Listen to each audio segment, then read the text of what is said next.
चिराग पासवान एक बड़ा फैक्टर अपने आप को मानकर चल रहे बिहार की राजनीति में। जीतन राम मांझी अपने बेटे संतोष कुमार मांझी को एक विकल्प के रूप में बिहार की राजनीति में देख रहे हैं। क्या चिराग पासवान का ध्यान बिहार की राजनीति में लग रहा है? क्या वो इस बार बड़ा फैक्टर बिहार के चुनाव में होने जाने वाले हैं? कन्हैया कुमार अलग बिहार में अंदर अपने को भविष्य के रूप में देख रहे हैं। नीतीश कुमार चुनाव के पहले किसी के साथ रह सकते हैं, चुनाव के बाद किसी और के साथ जा सकते हैं। बिहार में मुख्यमंत्री लेकर सभी के मन में लड्डू फूट रहे हैं, चाहे वो भारतीय जनता पार्टी हो। नीतीश कुमार तो ये मानकर चलती है कि बिहार में जब तक रहेंगे वो बिहार के मुख्यमंत्री बने रहेंगे। ओबीसी ने इच्छा व्यक्त की है कि मैं महागठबंधन का हिस्सा बनना चाहता हूँ। भारतीय जनता पार्टी अपना मुख्यमंत्री बनाना चाहती है वहाँ पर, और भारतीय जनता पार्टी उसी हिसाब से सीटों का डिस्ट्रीब्यूशन भी करेगी। नमस्कार, अमर उजाला के राजनीति के राज के इस एपिसोड में मैं आपसे बिहार की राजनीति पर चर्चा करूंगा। बिहार की राजनीति पर इसलिए मैं चर्चा करने जा रहा हूं कि कुछ महीनों के बाद बिहार में विधानसभा चुनाव होने वाले हैं और अभी से सभी राजनीतिक दल बिहार को लेकर अपनी गतिविधियां शुरू कर चुके हैं। देखिए, बिहार में सरकार कौन बनाएगा, इससे बड़ा प्रश्न इस समय बिहार की राजनीति में है कि बिहार का अगला मुख्यमंत्री कौन बनेगा। पिछले 20 साल से लगातार नीतीश कुमार बिहार की राजनीति के किंग और किंग मेकर बने हुए हैं। वह जिस भी दल के साथ रहे, चाहे वह आरजेडी के साथ रहे हो या भारतीय जनता पार्टी के साथ, नीतीश कुमार ही मुख्यमंत्री बने हैं। और यह लगभग तय है कि उनके स्वास्थ्य को देखते हुए और उनकी उम्र को देखते हुए कि इस 2020 के विधानसभा चुनाव के बाद नीतीश कुमार के मुख्यमंत्री बनने की संभावना बेहद कम है। भारतीय जनता पार्टी भी लगातार इस बात की कोशिश में है कि बिहार में वह अपना मुख्यमंत्री दे, और भारतीय जनता पार्टी को लग रहा है कि अब राजनीतिक रूप से बिहार में वह इस स्थिति में पहुंच गई है कि 2020 के विधानसभा चुनाव के बाद वह अपना मुख्यमंत्री बना सके। 2020 का अगर आप चुनाव देखेंगे विधानसभा, तो सबसे बड़ा दल हालांकि आरजेडी बनी थी, उससे एक सीट कम भारतीय जनता पार्टी की आई थी। नीतीश कुमार तीसरे नंबर की पार्टी थे, 42 सीटें आई थी। उसके बाद भी भारतीय जनता पार्टी ने नीतीश कुमार को मुख्यमंत्री बनाया था। उसके पीछे डर यह था कि कहीं नीतीश कुमार को मुख्यमंत्री न बनाए और भारतीय जनता पार्टी अपना मुख्यमंत्री पर दावा कर दे तो नीतीश कुमार लालू प्रसाद के साथ हाथ मिला ले और तेजस्वी के साथ सरकार बना ले और भारतीय जनता पार्टी को सत्ता से बाहर होना पड़े। तो उसके कारण भारतीय जनता पार्टी ने उस समय कॉम्प्रोमाइज़ किया था और नीतीश कुमार को चुनाव के पहले मुख्यमंत्री के रूप में घोषित कर दिया था। तो मुख्यमंत्री भारतीय जनता पार्टी ने उन्हें बनाया था। लेकिन अब 5 साल में बिहार की राजनीति में बहुत बदलाव आ चुके हैं। नीतीश कुमार की वह लोकप्रियता नहीं है जो पहले हुआ करती थी। नीतीश कुमार शारीरिक रूप से भी बहुत कमजोर हो चुके हैं। उनका स्वास्थ्य साफ नहीं दे रहा है जिस तरीके वो बयान दे रहे हैं। और बिहार में भारतीय जनता पार्टी को लग रहा है कि अब वो एक ताकत बन चुकी है। 2020 अगर 24 का लोकसभा चुनाव देखें तो भारतीय जनता पार्टी ने 12 सीटें जीती, नीतीश कुमार की जेडीयू ने 12 सीटें जीती, चिराग पासवान ने एनडीए में रहकर 5 सीटें जीती है, कांग्रेस ने वहाँ पर 3 सीटें जीती है, आरजेडी ने 4 सीटें जीती है, एक निर्दलीय पप्पू यादव ने जीती थी। वह सीट भी अगर आप चाहे तो कांग्रेस के खाते में जोड़ सकते हैं कि वो कांग्रेस का इस समय समर्थन कर रहे हैं बिहार की राजनीति में और केंद्र की राजनीति में। और इसके अलावा जीतन राम मांझी जो अभी केंद्रीय मंत्री, उन्होंने अपनी एक सीट को वहाँ पे जीत दर्ज की थी। तो बिहार में अभी ऐसे मुख्यमंत्री को लेकर तमाम तरीके की कोशिश हो रही है। तेजस्वी यादव सोच रहे हैं कि इस बार मैं मुख्यमंत्री बनूं, इस बार हम बेहतर प्रदर्शन करेंगे। 20 साल का नीतीश कुमार का शासन रहा है, नीतीश कुमार की पार्टी कमजोर है, तो नीतीश का वोट बैंक तोड़कर मैं मुख्यमंत्री बन सकता हूँ। चिराग पासवान एक बड़ा फैक्टर अपने आप को मानकर चल रहे बिहार की राजनीति में। और कुछ दिन पहले उन्होंने कहा कि मैं पार्टी ने कहा है कि बिहार का चुनाव मुझे लड़ना चाहिए विधानसभा का और मैं चुनाव लड़ूंगा। तो चिराग पासवान को ने कई बार मौक़ों पर यह कहा है कि उन्हें दिल्ली की राजनीति राज नहीं आती है, उनका मन बिहार की राजनीति में लगता है और बिहार की जनता की सेवा करना चाहते हैं। और बिहार फर्स्ट, बिहारी फर्स्ट की बात हमेशा चिराग पासवान करते रहे। लेकिन बिहार की राजनीति का जो समीकरण है वो बहुत उलझा हुआ है। कोई भी राजनीतिक दल, चाहे वो भारतीय जनता पार्टी हो, चाहे जनता दल यूनाइटेड हो, चाहे राष्ट्रीय जनता दल हो, चाहे कांग्रेस है या कोई अन्य दल, कोई ये दावे से नहीं कह सकता कि अकेले लड़कर वह वहाँ पर सरकार बना लेंगे। किसी ना किसी गठबंधन के साथ आपको चुनाव लड़ना पड़ता है या अकेले लड़ने के बाद भी किसी गठबंधन के साथ आपको सरकार बनानी पड़ती है। बिहार की राजनीति पिछले 25 साल से इसी तरह की राजनीति चल रही है। और 2025 का जो विधानसभा चुनाव होने वाला है बिहार में, उसकी राजनीति भी बहुत ज़्यादा अलग नहीं होगी। गठबंधन की ही सरकार बनने वाली है या वो भारतीय जनता पार्टी और नीतीश कुमार जेडीयू मिलकर सरकार बनाए, क्योंकि ये 2 बड़े दल है। बाकी और सहयोगी दल उसके अंदर शामिल रहेंगे, जिसमें जीतन राम मांझी है, चिराग पासवान है, हो सकता है उपेंद्र कुशवाहा उसके अंदर शामिल हो। वीआईपी पार्टी उसमें शामिल होगी। तो एक बड़ा गठबंधन है। दूसरा बड़ा गठबंधन जो है वो तेजस्वी यादव के नेतृत्व में कांग्रेस का गठबंधन है। शायद वो वहाँ मिलकर सरकार बना लें तो सरकार गठबंधन की बनेगी। लेकिन जिस तरीके से चिराग पासवान बिहार की लगातार बात कर रहे हैं, क्या चिराग पासवान का ध्यान बिहार की राजनीति में लग रहा है? क्या वो इस बार बड़ा फैक्टर बिहार के चुनाव में होने जाने वाले हैं? क्या वह ज़्यादा सीटों की मांग करेंगे और वह केंद्र सरकार और भारतीय जनता पार्टी के सामने प्रस्ताव रखेंगे कि मैं केंद्र की राजनीति छोड़ने को तैयार हूँ, मैं केंद्र से मंत्री पद का इस्तीफा देने को तैयार हूँ, मुझे बिहार में प्रोजेक्ट किया जाए या बिहार में मुझे ज़्यादा सीटें जाए? देखिए, मुझे लगता है भारतीय जनता पार्टी चिराग पासवान को बहुत ज़्यादा स्पेस देने के लिए तैयार नहीं होगी, क्योंकि जिससे वह मुख्यमंत्री की दावा कर सके। भारतीय जनता पार्टी अपना मुख्यमंत्री बनाना चाहेगी। लेकिन 2020 के अगर विधानसभा चुनाव की बात करें तो चिराग पासवान ने एनडीए से 36 सीटें की डिमांड की थी कि मुझे 36 सीटें दीजिए गठबंधन में और मैं 36 सीटों पर अपने उम्मीदवार उतारूंगा। एनडीए में उनकी बात है, भारतीय जनता पार्टी और नीतीश कुमार ने उस बात को नहीं माना। चिराग पासवान गठबंधन से अलग चुनाव लड़े। 134 सीटों पर वह चुनाव लड़े। 133 सीटों पर चिराग पासवान को उम्मीदवार हार गए। एक सीट मटिहारी की सीट सिर्फ 333 वोटों से चिराग पासवान ने जीती थी। बाद में चिराग पासवान का जो एक एमएलए जीत कर आया था वह नीतीश कुमार की जेडीयू में शामिल हो गया था। लेकिन चिराग पासवान ने जो अलग चुनाव लड़ा उसका सबसे बड़ा नुकसान नीतीश कुमार को उठाना पड़ा। कुल 42 सीटों पर एनडीए को नुकसान हुआ था। 36 सीटों पर नीतीश कुमार के उम्मीदवार हार गए थे। 4 सीटों पर वीआईपी के उम्मीदवार हार गए थे। 1 सीट पर भारतीय जनता पार्टी और 1 सीट पर हम पार्टी का उम्मीदवार चिराग पासवान के अलग कैंडिडेट खड़ा करने के कारण वहां पर हार गया था। तो इसी कारण नीतीश कुमार तीसरे नंबर की पार्टी बने थे और नीतीश कुमार ने यह कहा भी था कि हमारी जो स्थिति हुई है वह भारतीय जनता पार्टी के शव पर चिराग पासवान ने जिस तरीके से टारगेटेड जेडीयू के कैंडिडेट को नुकसान पहुंचाने का काम किया, उसके कारण हम इस स्थिति में पहुंचे हैं। तो नीतीश कुमार क्या इस बार चिराग पासवान को इतना स्पेस देने के लिए भारतीय जनता पार्टी को अनुमति देंगे? देखिए, अब सीटों का डिस्ट्रीब्यूशन कैसे होगा। 243 विधानसभा सीटें बिहार विधानसभा में आती है। 2020 के अगर चुनाव की हम बात करते हैं तो भारतीय जनता पार्टी और नीतीश कुमार ने 123 और 121 सीटें आपस में बांट ली थी। 1 सीट ज़्यादा नीतीश कुमार की पार्टी को दी गई थी और इसी में से इन्होंने अपने अपने सहयोगी दलों को सीटें लड़ने के लिए दी थी। लेकिन अब चिराग पासवान केंद्र में मंत्री है, वह बिहार चुनाव लड़ना चाहते हैं। तो क्या 2020 में जो उनकी मांग थी 36 सीटों में मैं चुनाव लड़ूंगा, वह मुझे देना चाहिए, क्या वह उनको दी जाएगी? कितनी सीटें चिराग पासवान को दी जाएगी? चिराग पासवान को क्या 12 से 15 सीटें दी जाती है? इसमें कॉम्प्रोमाइज सीटों का किसका होगा? क्या भारतीय जनता पार्टी ज़्यादा कॉम्प्रोमाइज़ करेगी कि नीतीश कुमार की पार्टी को कॉम्प्रोमाइज़ करने के लिए कहा जाएगा? नीतीश कुमार के जो विधायकों का टिकट चिराग पासवान के कारण कटेगा, क्योंकि वह सीटें अगर चिराग पासवान के पास जाती है तो नीतीश कुमार अपने विधायकों को वहाँ से टिकट नहीं दे सकते हैं। तो क्या नीतीश कुमार के वो विधायक बगावत करके तेजस्वी यादव के साथ आरजेडी में जाकर चुनाव लड़ते हैं कि वो प्रशांत किशोर के साथ जाकर प्रशांत किशोर की पार्टी से चुनाव लड़ते हैं? ये देखने वाली बात होगी। तो सीटों का डिस्ट्रीब्यूशन कैसे होता है ये भी बहुत एक मायने रखेगा। इसके अलावा बिहार की राजनीति में अगर आप देखेंगे जिस तरीके से चिराग पासवान लगातार एक्टिव होने की कोशिश कर रहे हैं, उसके बाद दलित राजनीति का वो एक प्रमुख चेहरा बनना चाहते हैं और चिराग पासवान ने संदेश देने की कोशिश कर रहे हैं कि बिहार में वो दलित चेहरा बनेंगे और दलित मुख्यमंत्री बनना चाहिए। लेकिन क्या चिराग पासवान पूरे दलितों का नेता है? तो नहीं। चिराग पासवान उनकी जो पासवान जाति है उसके नेता है, जो जिसकी नेता उनके पिता रामविलास पासवान हुआ करते थे, वही उनके साथ जुड़ा हुआ है। लेकिन क्या वो पूरा वोट बैंक उनके साथ जुड़ा हुआ है? चिराग पासवान के चाचा पशुपतिनाथ पारस जो केंद्र में मंत्री रहे मोदी सरकार के, जिन्होंने चिराग पासवान की पार्टी को तोड़ा और चिराग पासवान को उसके बाद अलग पार्टी बनानी पड़ी, फिलहाल वो भी बिहार की राजनीति में सक्रिय है। वह यह कोशिश कर रहे हैं कि अगर चिराग को सीटें ज़्यादा मिलती है, एनडीए का हिस्सा वो अभी नहीं है, तो ऐसी स्थिति में वो महागठबंधन का हिस्सा बनकर क्या कुछ 20 से 25 सीटें लेकर वह चिराग पासवान को नुकसान पहुंचाने की कोशिश करते हैं।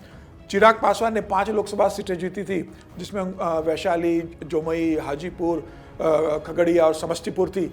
इन सीटों पर क्या चिराग पासवान दावा करते हैं कि इन सीटों की लोकसभा में आने वाली विधानसभा सीटें मुझे दी जाए?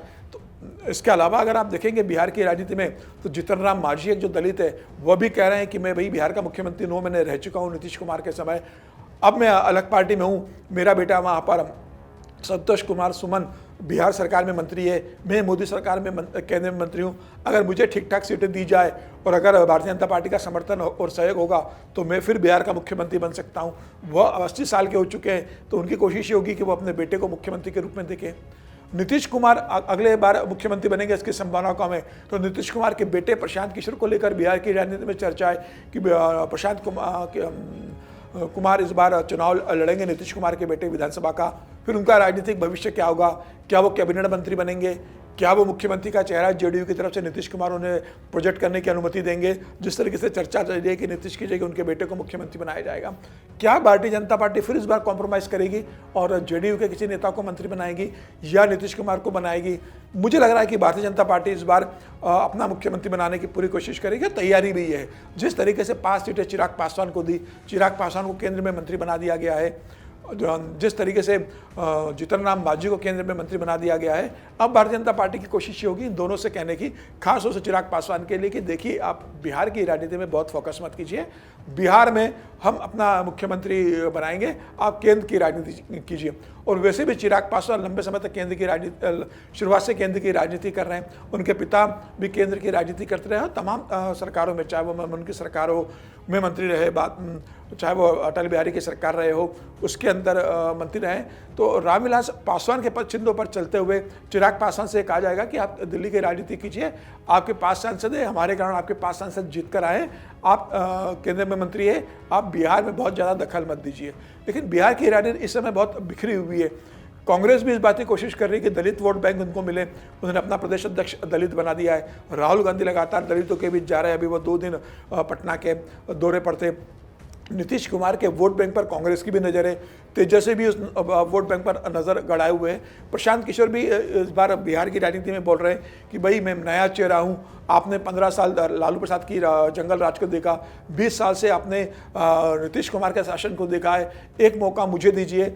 और मुझे ऐसा लगता है कि बिहार की जनता को भी में एक वर्ग ये सोच रहा होगा कि इन सबको देखा है तो क्यों न इस बार हम प्रशांत किशोर को देखें। प्रशांत किशोर भी जातिगत समीकरणों को ध्यान में रखते हुए उम्मीदवार उतारने वाले हैं। तो बिहार में अभी हाल कौन मुख्यमंत्री होगा ये तय नहीं है। चिराग पासवान जरूर इस बात की कोशिश कर रहे हैं कि वो मुख्यमंत्री के रूप में दावेदारी वहाँ पेश करे और उसके आधार पर वो ज़्यादा से सीटों पर चुनाव लड़ने की कोशिश करे।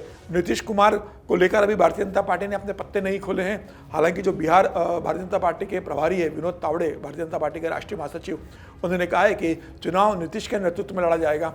लेकिन नीतीश के नेतृत्व में चुनाव लड़ना और फिर नीतीश को मुख्यमंत्री बनाना, ये दोनों अलग अलग बातें। हो सकता है कि भारतीय जनता पार्टी नीतीश कुमार के नेतृत्व में चुनाव लड़े, लेकिन उसके बाद भारतीय जनता पार्टी नीतीश को मुख्यमंत्री के रूप में स्वीकार न कर अपना मुख्यमंत्री बनाने का दावा करे और नीतीश कुमार के लिए कोई एक अच्छा पोजीशन देखे, उनके बेटे के लिए कोई केंद्र में या राज्य में स्थिति देखे। किस तरीके से बार्गेनिंग होती है, भारतीय जनता पार्टी इसमें वर्किंग कर रही है।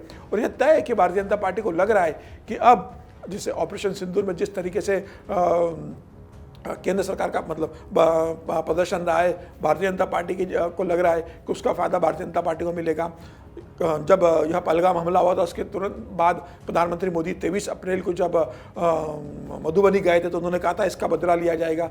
उसके बाद 29 मई को जब 2 दिन के लिए पटना गए थे प्रधानमंत्री मोदी और विक्रमगंज में जब उन्होंने रैली को संबोधित किया तो प्रधानमंत्री ने कहा कि बिहार की भूमि से मैंने पूरे देश को वचन दिया था कि पाकिस्तान को सबक सिखाया जाएगा और पाकिस्तान को सबक सिखाने के बाद मैंने बिहार की धरती पर फिर से कदम रखा है। तो बिहार की धरती से मैंने जो देश को वचन दिया था उसे मैंने पूरा किया है। तो बिहार की जनता को भी प्रधानमंत्री मोदी एड्रेस कर रहे हैं, बता रहे कि विधानसभा चुनाव में जनता को तय करना है कि वो 15 साल जिन्होंने जंगल राज पहले दिया है उनको सरकार में लाना है या नीतीश कुमार और भारतीय जनता पार्टी की सरकार जिस तरीके से बिहार के अंदर तमाम विकास के काम कर रही है और उस सरकार को फिर से लेकर आना है। तो बिहार की राजनीति के अंदर अभी बहुत उतार चढ़ाव है, बहुत अभी यू टर्न होने वाले हैं। एक अनार 100 बीमार है, मुख्यमंत्री का पद एक होता है, लेकिन उसके लेकर भारतीय जनता पार्टी भी इस उम्मीद में है और कोशिश में कि वो अपना बिहार में पहला मुख्यमंत्री दे।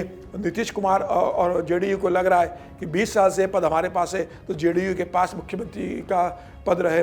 तेजस्वी यादव को रख रहा है कि वो नीतीश कुमार के साथ 2 बार उप मुख्यमंत्री बन चुके, अब वो मुख्यमंत्री बने, उनके पिता मुख्यमंत्री रहे तो अब इस चुनाव के बाद वो मुख्यमंत्री बने। कांग्रेस को ये लग रहा है कि वो बेहतर परिस्थिति में आए और ऐसी स्थिति में आ जाए कि वो मुख्यमंत्री नहीं तो कम से कम उप मुख्यमंत्री बिहार में अपना बना सके। चिराग पासवान मुख्यमंत्री के लिए अपने आप को प्रोजेक्ट कर रहे हैं और उनको लगता है कि अभी वो समय है बिहार की राजनीति में एक युवा चेहरा लेकर आ जाए। तेजस्वी यादव युवा सक्रिय है, प्रशांत किशोर एक युवा सक्रिय है, तो चिराग पासवान को लग रहा है कि मैं भी युवा हूँ और मैं सक्रिय हो रहा हूँ, तो भारतीय जनता पार्टी को मुझे भी एक विकल्प के रूप में बिहार की राजनीति में देखना चाहिए। तो तमाम तरीके जीतन राम मांझी अपने बेटे संतोष कुमार मांझी को एक विकल्प के रूप में बिहार की राजनीति में देख रहे हैं। तो तमाम युवा नेता जिनके पिता राजनीति में सक्रिय रहे वो दावेदारी कर रहे हैं। ऐसे नेता भी है जिनका कोई राजनीतिक भूमिका नहीं रही है, बैकग्राउंड नहीं रहा है, वह अपनी भूमिका तय करना चाहते हैं, जिसमें प्रशांत किशोर एक बड़ा नाम है। कन्हैया कुमार अलग बिहार में अंदर अपने को भविष्य के रूप में देख रहे हैं। पप्पू यादव भी बिहार की राजनीति में सक्रिय होना चाहते हैं। हालांकि मुख्यमंत्री के रूप में देखें तो मुझे लग रहा है यह तय सिर्फ भारतीय जनता पार्टी और नीतीश कुमार के बीच होने वाला है, क्योंकि चुनाव के बाद यह तय है कि एनडीए वहाँ पर एक अच्छी स्थिति के अंदर आएगी, सरकार बनाने का दावा उनका मजबूत होगा। लेकिन नीतीश कुमार का प्रदर्शन कैसा होता है ये बहुत इस बार मायने रखने वाला है, क्योंकि नीतीश कुमार ने जिस तरीके से 2020 के चुनाव में 42 सीटें जीती थी, लेकिन भारतीय जनता पार्टी का प्रदर्शन अच्छा था। तेजस्वी यादव ने बहुत बेहतर प्रदर्शन किया था, कांग्रेस ने बहुत बुरा प्रदर्शन किया था, जिसके कारण तेजस्वी मुख्यमंत्री बनने से चूक गए थे।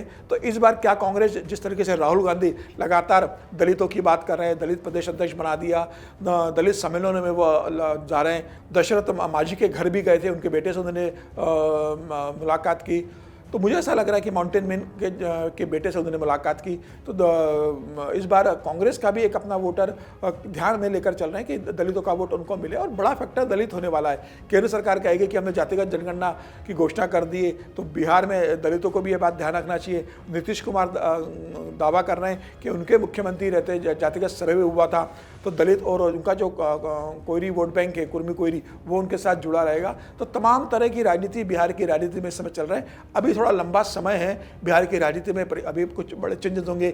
कौन गठबंधन में रहता है, कौन नए गठबंधन में जाता है, गठबंधन किस तरीके से आका रहता है, सीटों का डिस्ट्रीब्यूशन कैसे होगा, चुनाव परिणाम किस तरीके से आते हैं, उसके बाद फिर नया गठबंधन भी आकार ले सकता है। नीतीश कुमार चुनाव के पहले किसी के साथ रह सकते हैं, चुनाव के बाद किसी और के साथ जा सकते हैं। मांझी भी चुनाव के पहले किसी के साथ और बाद में अगर कोई स्थिति बनती है तो जा सकते हैं, भले ही उनको उस केंद्र में पद छोड़ना पड़े। चिराग पासवान की उसमें क्या भूमिका होती है, तो तमाम तरह की राजनीतिक स्थितियां बिहार में भी बदलेंगी, करवटें लेंगे। लेकिन ये तय है कि बिहार में मुख्यमंत्री लेकर सभी के मन में लड्डू फूट रहे हैं, चाहे वो भारतीय जनता पार्टी हो। नीतीश कुमार तो ये मानकर चलती है कि बिहार में जब तक रहेंगे वो बिहार के मुख्यमंत्री बने रहेंगे, और जेडीयू का ही कॉपीराइट है मुख्यमंत्री के बनने के लिए। भारतीय जनता पार्टी कह रही कि अब बहुत हो गया, 20 साल नीतीश कुमार रहे, अब नीतीश कुमार को आराम करने का समय है, और भारतीय जनता पार्टी अपना मुख्यमंत्री बनाकर अपने एजेंडे को वहां पर तेजी से लागू करने की कोशिश करेगी, जिससे आने वाले 2029 के लोकसभा चुनाव में ज़्यादा सीटों में जीतकर बिहार में ज़्यादा सीटें भारतीय जनता पार्टी जीत सके। कांग्रेस अपनी मजबूत करने की स्थिति में है।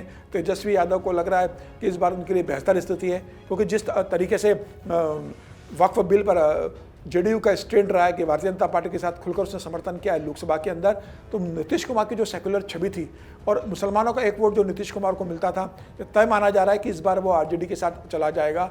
अब इस गठबंधन में क्या, तेजस्वी के गठबंधन में एक प्रश्न ये भी उठ रहा है कि ओबीसी ने इच्छा व्यक्त की है कि मैं गठबंधन का हिस्सा बनना चाहता हूं और मुझे कुछ सीटें दी जाए, मैं गठबंधन में आ जाऊंगा। 2020 में महागठबंधन को बहुत नुकसान पहुंचाया था।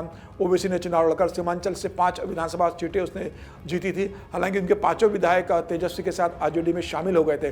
तो क्या महागठबंधन के अंदर वोटों का बंटवारा न हो, खासतौर से मुसलमान वोटों का सीमांचल के क्षेत्र में, तो ओबीसी को शामिल किया जाएगा?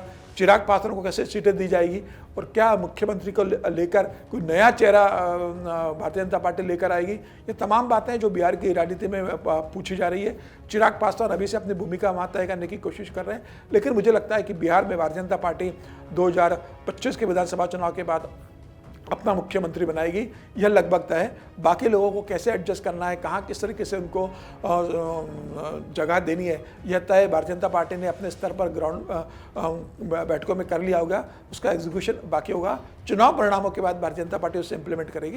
लेकिन फिलहाल भारतीय जनता पार्टी अपना मुख्यमंत्री बनाना चाहती है वहाँ पर, और भारतीय जनता पार्टी उसी हिसाब से सीटों का डिस्ट्रीब्यूशन भी करेगी, उम्मीदवारों का चयन उसी हिसाब से किया जाएगा, सहयोगी दलों को सीटें भी उसी हिसाब से दी जाएगी। भले ही चिराग पासवान कितने भी दावेदारी करे, नीतीश कुमार भले ही ये सोचे कि वो मुख्यमंत्री बनेंगे, चिराग पासवान और नीतीश की दावेदारी, नीतीश ने मुख्यमंत्री यही, चिराग की दावेदारी के बाद भी भारतीय जनता पार्टी का मुख्यमंत्री बनना लगभग तय है। लेकिन चिराग क्या अपने को बिहार की राजनीति में इस्टेब्लिश करना चाहते हैं?